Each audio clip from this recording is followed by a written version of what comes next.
Good evening friends, स्वागत है आपका टारगेट बायोलॉजी में। मैं आशीष सर आज आपके लिए एक नए क्वेश्चन को लेकर आया हूं।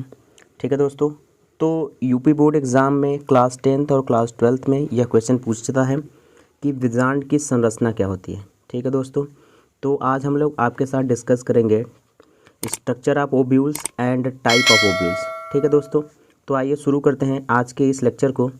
तो दोस्तों अगर हम देखें स्ट्रक्चर ऑफ ओव्यूल्स को, ओव्यूल्स का मैंने यहाँ पे आपको एक डायग्राम दे रखा है। या ओव्यूल का क्या है दोस्तों, एक डायग्राम है। ठीक है, आप इसको देख लीजिए, इसी तरीके से ओव्यूल बनता है। ठीक है, आपको इसी तरीके से ओव्यूल क्या करना है, बनाना है। ठीक है, अगर आपके बोर्ड एग्जाम में पूछता है तो ओव्यूल आप इसी तरीके से बनाइएगा। ठीक है, अगर ओव्यूल को हम देखें दोस्तों, तो ओव्यूल जो होता है यह दो भागों में डिवाइड होता है। ठीक है, पहला भाग जो होता है वह स्टाक नुमा हमें यहाँ एक दिखाई दे रहा है, इसको हम फ्यूनिकल कहते हैं। और जो ये पूरी कैविटी हमको दिखाई देती है इसको हम बॉडी कहते हैं। ठीक है ना, यानी ovule is divided in two parts. पहले को हम फ्यूनिकल कहते हैं और दूसरे को हम दोस्तों क्या कहते हैं, दूसरे को हम बॉडी कहते हैं। आई होप इतनी बात आपको समझ में आई होगी। ठीक है ना, कि ओव्यूल यानी फ्यूनिकल क्या होता है और बॉडी क्या होता है। अब अगर हम बात करें आगे, जो हमें यह स्टाक दिखाई दे रहा था, जो हमें यहाँ से, ठीक है दोस्तों, यहाँ देखिए, यहाँ से यहाँ तक का जो स्ट्रक्चर दिख रहा है इसको हम फ्यूनिकल कहते हैं। और ये फ्यूनिकल क्या होता है, जो ओवरी होता है, जो अंडाशय होता है, अंडाशय के प्लेसेंटा से यह क्या करता है, जुड़ा होता है। ठीक है ना, तो इसको हम क्या कहते हैं, फ्यूनिकल कहते हैं। और दोस्तों जो फ्यूनिकल बॉडी से जहाँ जुड़ता है उसे हम हिलम कहते हैं, या इसी को हिंदी में हम नाभिका भी कहते हैं। क्या कहते हैं दोस्तों, नाभिका भी कहते हैं। ठीक है ना, इतनी बात समझ में आ रही है आपको। ठीक है, तो आगे बात करते हैं। ठीक है दोस्तों, अगर बात करें बीजांड के बॉडी की बात करें तो आप सेंटर में देखिए, यहाँ पर देखिएगा जहाँ मेरा मार्कर चल रहा है, सेंटर में देखिए एक आपको कैविटी नुमा स्ट्रक्चर दिख रहा है। उस कैविटी में आपको 8 न्यूक्लियाई दिखते हैं। कितने न्यूक्लियाई, 8 न्यूक्लियाई दिखते हैं। उस कैविटी को हम कहते हैं एम्ब्रियो सैक कहते हैं। क्या कहते हैं दोस्तों, एम्ब्रियो सैक कहते हैं। अब देखिए इस एम्ब्रियो सैक के अराउंड आप देखेंगे, इस एम्ब्रियो सैक के अराउंड देखिए तो आपको क्या दिख रहा है, एक आपको और कैविटी नुमा या एक मास लाइक स्ट्रक्चर दिख रहा है। उस मास लाइक स्ट्रक्चर को हम कहते हैं न्यूक्लियस कहते हैं, या उसी को हम बीजांड काय कहते हैं। ठीक है दोस्तों, हमने आपको क्या बताया, हमने कहा कि जो बॉडी होती है, बीजांड की जो बॉडी होती है, उसके आप सेंटर में देखेंगे तो आपको 8 न्यूक्लियाई कंटेनिंग आपको एक स्ट्रक्चर दिखेगा, उसे हम एम्ब्रियो सैक कहते हैं। और उसी एम्ब्रियो सैक के अराउंड आप देखेंगे एक मास लाइक स्ट्रक्चर दिखता है, उसे हम न्यूक्लियस कहते हैं या बीजांड काय कहते हैं। अब आप इस न्यूक्लियस के दोनों तरफ देखेंगे, देखिए 1 लेयर एंड 2 लेयर, इधर भी देखिए 1 लेयर एंड 2 लेयर। ठीक है, 1 to 2 लेयर्स, ठीक है, यह सराउंडेड होता है। ठीक है ना, यानी लेयर्स से क्या होता है, न्यूक्लियस जो होता है यह सराउंडेड होता है। ठीक है दोस्तों, जो सबसे बाहर की तरफ होता है उसे हम आउटर इंटीगुमेंट कहते हैं, जो अंदर की तरफ होता है उसे हम क्या कहते हैं, इनर इंटीगुमेंट्स कहते हैं। ठीक है, यानी हम इसको कहते हैं बाहरी अध्यावरण या बाह्य अध्यावरण कहते हैं, और इसको हम क्या कहते हैं दोस्तों, आंतरिक अध्यावरण कहते हैं। ठीक है ना, बात समझ में आ रही है। ठीक है, ये रहा क्या, बीजांड के बारे में। ठीक है, और आगे देखिए आप। ठीक है, और आगे देखिए। ठीक है, अगर हम देखें, सॉरी दोस्तों, अगर हम देखें यह जो सारे इंटीगुमेंट्स हैं, ठीक है, जो आपको सारे इंटीगुमेंट्स हैं, यह एराइज कहाँ से होते हैं या यह जुड़ते कहाँ से हैं, जहाँ से यह जुड़ते हैं उस भाग को हम क्या कहते हैं, चलाजा कहते हैं।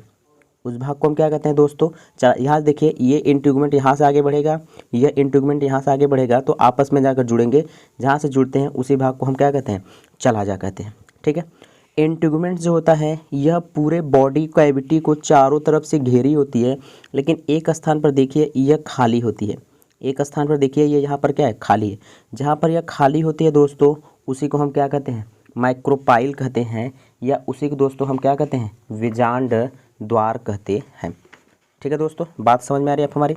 अब आप देखेंगे इस बीजांड के अंदर देखेंगे तो जो बीजांड, ठीक है, जो एम्ब्रियो सैक है, ठीक है, भ्रूणकोश है, उसके अंदर देखेंगे तो आपको 8 न्यूक्लियाई दिखाई देंगे। ठीक है, जिनमें से जो 3 होंगे वह चलाजा की तरफ होते हैं, जो 3 होते हैं वो बीजांड द्वार की ओर होते हैं, और जो 2 होते हैं एक बीजांड काय की तरफ से और एक किधर से, एक बीजांड द्वार की तरफ से, एक चलाजा की तरफ से, यह दोनों आपस में मिलकर द्वितीयक केंद्रक का क्या करते हैं, निर्माण करते हैं। इसी तरीके से हमको इसमें केवल 7 ही न्यूक्लियाई दिखाई दे रहे हैं, लेकिन होते कितने हैं दोस्तों, 8 होते हैं। ठीक है ना, इतनी बात समझ में आ गई आपको। अगर आपसे बीजांड पूछेगा आपके एग्जाम में तो आप बीजांड को बता देंगे। अच्छा, जो चलाजा की तरफ 3 न्यूक्लियाई होते हैं उनको हम एंटीपोडल कहते हैं, प्रतिमुख कहते हैं, या उन्हीं को आप प्रतिध्रुवी कह लीजिए। ठीक है, जो 3 न्यूक्लियाई बीजांड द्वार की होते हैं उनमें से जो सेंटर वाला होता है उसको हम अंड कोशिका कहते हैं। क्या कहते हैं दोस्तों, अंड कोशिका कहते हैं।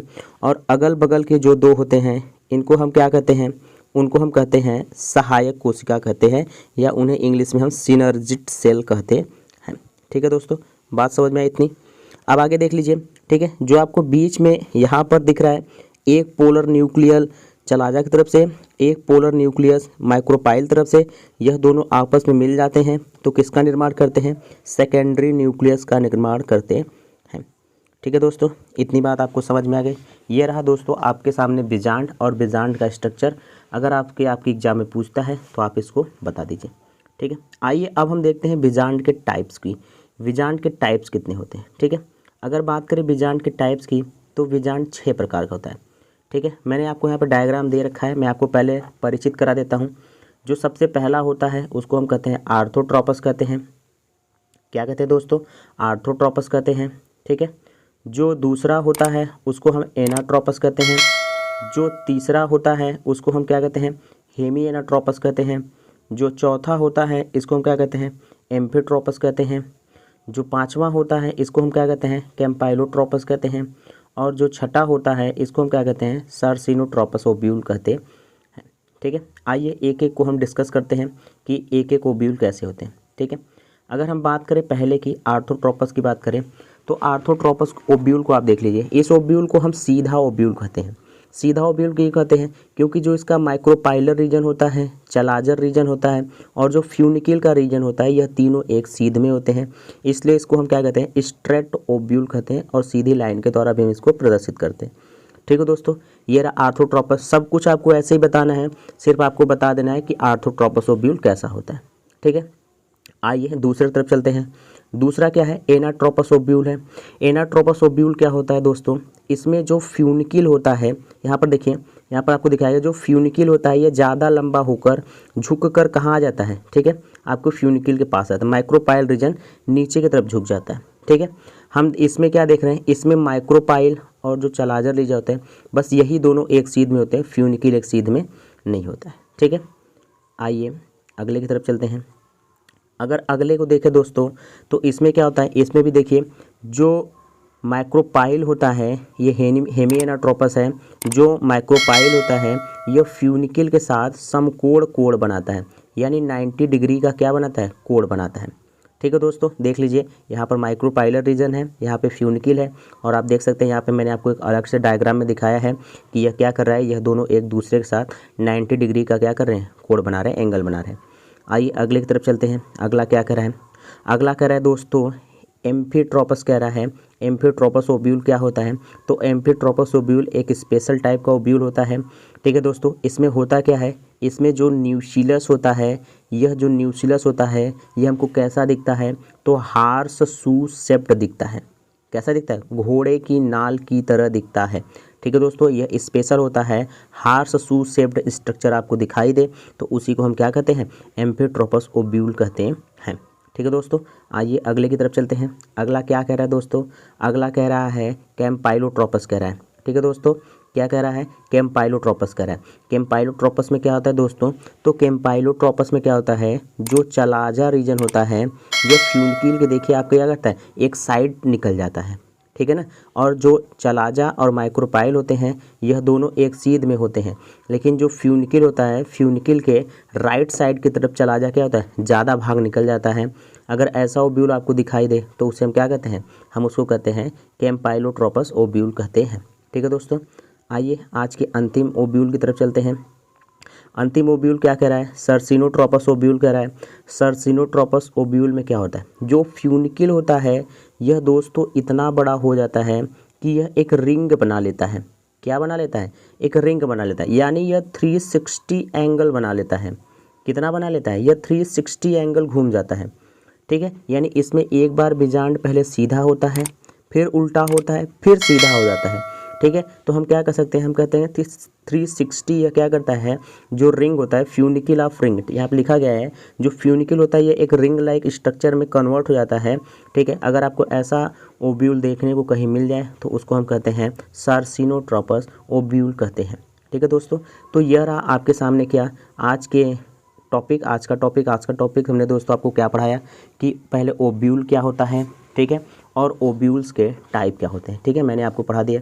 ठीक है दोस्तों, तो इसी तरीके से आप हमारे चैनल के साथ बने रहिए। अगर आपको कंटेंट अच्छा लग रहा है, ठीक है, वीडियो मैटर अच्छा लग रहा है तो चैनल को सब्सक्राइब कीजिए और लोगों तक शेयर भी करिए। ठीक है, और वीडियो को वॉच किया करिए, पूरा देखिए। ठीक है, अगर आपको कहीं दिक्कत परेशानी है तो आप मुझे कमेंट में करके बताइए कि सर ये टॉपिक नहीं समझ में आया या यहाँ पर प्रॉब्लम है, तो मैं उस चीज़ को आपको फिर से समझा दूँगा। ठीक है दोस्तों, तो आज के लिए बस इतना ही, मिलते हैं अगले लेक्चर में, तब तक के लिए धन्यवाद, जय हिंद।